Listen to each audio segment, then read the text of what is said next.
Hey YouTube, it's me, Jim the Giant. So this is a response to Oz from English Martial Arts regarding performance-enhancing drugs in the UFC. So sorry for the late reply. I've been feeling pretty ill. I'm still recovering from it, as I'm sure you can tell by my voice. Also, I thought I'd play around with the formatting a bit. I'm playing Streets of Rage version 5, which I'll leave a link to down below. It's completely free, so if you're a fan of the series, go check it out. So, Oz proposes splitting the sport into tested and untested divisions. He thinks it would be cool to see just what the human body is capable of with drugs, but also have a separate division for people who are ethically opposed to it. And whilst I think that it's a good sentiment, drug testing in sports is a complete farce.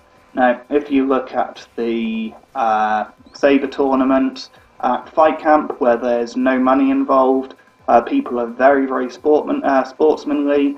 They're calling hits which the referee didn't see, and if their prize money was £10,000, they simply wouldn't be acting like that. If it was their livelihood, if that's how they are making their money, they're going to do whatever it takes to win.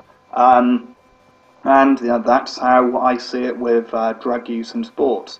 And yeah, there certainly are a lot of athletes who don't take drugs, but the ones who do, unfortunately, get away with it. I was going to make a video about a video with many of the same points as this when the Electronic Sports League announced they were going to start testing players. So if any of my viewers are interested in that, keep watching. The only real difference between the two topics are the drugs which are being taken and the doses. The principles are exactly the same. And finally, before I get into this video proper, I'll premise this by saying that despite me having no ethical problems with drug use, I don't take anything which people would consider to be a performance-enhancing drug myself, at least not at the moment. But if anybody did accuse me, I'd quite frankly take it as a compliment. If I get enough requests, I'll make a video about why I choose not to take drugs, but the main reason is that I'm simply nowhere near ready.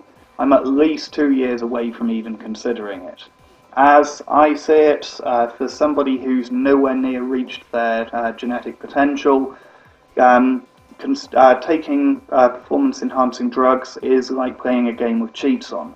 You can do it if you want, but you're not going to learn how to improve when you physically can't fail, and in the long run this really isn't going to help you. So why am I opposed to drug testing in sports? Simple answer, it simply doesn't work very well. As various athletes have said, drug testing is simply an IQ test. I'll leave a link to a load of articles below which discuss the matter of drug testing if anybody is skeptical and thinks that drug testing does work particularly well. Hopefully these arguments can persuade you otherwise. But I'm not going to go into too much detail about that because those articles do a pretty good job. Also, it's pretty expensive. At the Olympics, it's about $5,500 per athlete, and that's all athletes, not just the ones who are tested. And so spending less than that is basically pointless. If they could get away with spending less money and doing it well, they would do. So for organisations with less money than the Olympics, drug testing is pretty much a waste of time. You're relying on the athletes being honest, and if you're going to do that, why bother with the drug testing at all? So some of the arguments I see in favour of drug testing is that it promotes fair competition. I think it promotes a form of fake equality. If everybody's allowed to take drugs, then the competition's fair, and when the drug testing doesn't work and only catches people a tiny fraction of the time, then you basically just end up with scapegoats. It's not fair on the people who are honest and do want to play by the rules, and it's not fair for people who otherwise would be honest about their drug use and are forced to lie about it. And as for if somebody's ethically opposed to drug use or doesn't want to take the risks associated with it, well, there's people who don't want to take supplements. There's people who, there's vegans who probably would perform very well with meat and dairy in their diet, but for their own personal ethics, they choose not to. There's people who obey the Sabbath. There's people who obey Ramadan, and those are all choices which are going to negatively affect their performance in the sport. But these people choose to live that way, despite that, for their own personal ethics, and it would be unfair to basically drop everybody else down to their level for the sake of making it fair for them. If you aren't willing to do what it takes to win, you simply don't deserve to win. The next argument is that it protects athletes.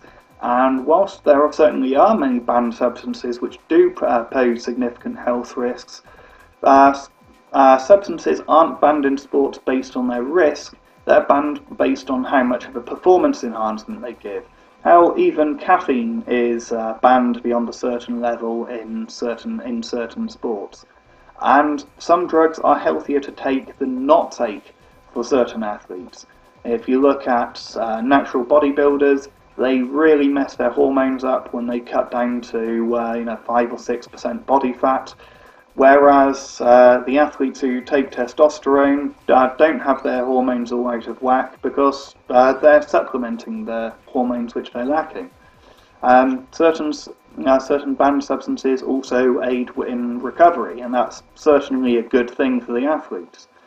Another argument you hear is that having the drug tests in place protects children, it discourages them from taking drugs, and I simply don't think that lying to children and pretending that drugs are a very rare thing in sports is protecting them at all.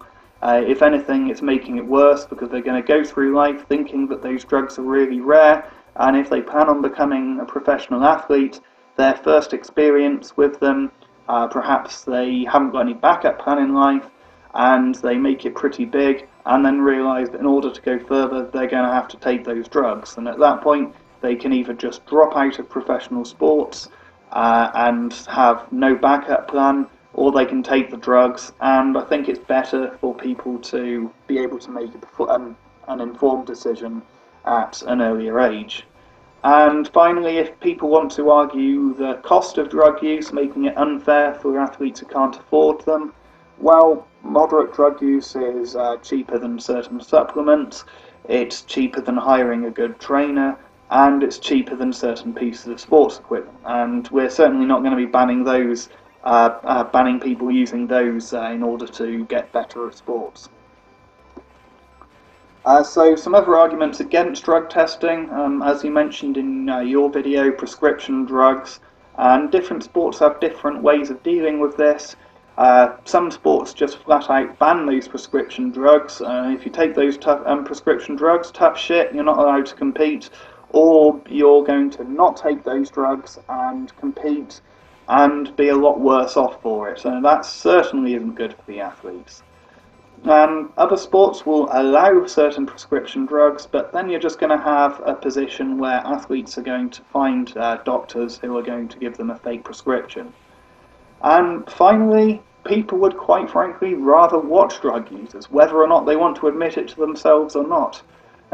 If you ask 100 gym rats who don't take any drugs themselves to name their favourite bodybuilders, chances are you'll hear Arnie, Dorian Yates, Jay Cutler, Ronnie Coleman, and plenty of names like that who are all drug users. I'd be very surprised if one of them mentioned a single drug-free lifter, and the same goes for plenty of other sports as well.